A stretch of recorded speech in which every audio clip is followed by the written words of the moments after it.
ಕರ್ನಾಟಕ ಭಾಗದಲ್ಲಿ ಇದೀಗ secular ice ಅನ್ನುವ ದಿನಪತ್ರಿಕೆ ಈ ಭಾಗದೆಲ್ಲ ಜನಜನಿತವಾಗಿ ಒಳ್ಳೆಯ ಕೆಲಸ ಮಾಡ್ತಕ್ಕಂಥದ್ದು ಈ ನಾಡಿನ ಜನತೆಗೆಲ್ಲ ಗೊತ್ತು.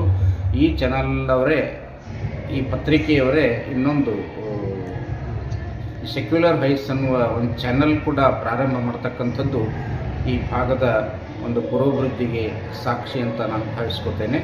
ಅಂಥ ಒಂದು ಚಾನಲ್ ಈ ಭಾಗದಲ್ಲಿ ಜನಮನವನ್ನು, ಈ ನಾಡಿನ ನೆಲ, ಜಲ, ಸಮಾಜ, ಆರ್ಥಿಕ ಅಭಿವೃದ್ಧಿ ಹಾಗೂ ರೈತ ಪರವಾಗಿ ಇದು ಅತ್ಯಂತ ಕಳಕಳಿಯಿಂದ ಭಾಗವಹಿಸಿ ಕಳಕಳಿಯಿಂದ ಕೆಲಸಗಳನ್ನು ಮಾಡ್ತಾ ಈ ಭಾಗದೊಳಗೆ ಅತ್ಯಂತ ಶ್ರೇಷ್ಠ ಚಾನಲ್ ಆಗಿ ಹೊರಬರಲಿ ಅಂತ ತಿಳ್ಕೊಂಡು ಈ ಮೂಲಕ ನಾನು ತುಂಬ ಅತ್ಯಂತ ಹೃದಯಸ್ಪರ್ಶಿಯಾಗಿ ಇದನ್ನು ಹೇಳಕ್ಕೆ ಇಚ್ಛೆ ಮಾಡ್ತೇನೆ. ತಾವೆಲ್ಲ ಸಹಕರಿಸಬೇಕು. ಹೆಚ್ಚಾಗಿ ಇದು ಈ ಚಾನಲ್ ನಮ್ಮ ಪ್ರಕಾಶ್ ದೊರೆ ಅವರ ನೇತೃತ್ವದಲ್ಲಿ ನಡೀತಕ್ಕಂಥದ್ದು ಒಂದು ವಿಶೇಷ ಅಂತ ತಿಳ್ಕೊಂಡು ನಾವೆಲ್ಲ ಭಾಗವಹಿಸಬೇಕು. ಜೊತೆಗೆ ಅವರಿಗೆಲ್ಲ ನಾವು ಈ ಭಾಗದವರೆಲ್ಲರೂ ಪ್ರೋತ್ಸಾಹ ಮಾಡಬೇಕು. ನಮ್ಮ ಪತ್ರಿಕೆಗಳು ಬೆಳಿಬೇಕು, ನಮ್ಮ ಪತ್ರಿಕಾರ್ತರು ಬೆಳಿಬೇಕು.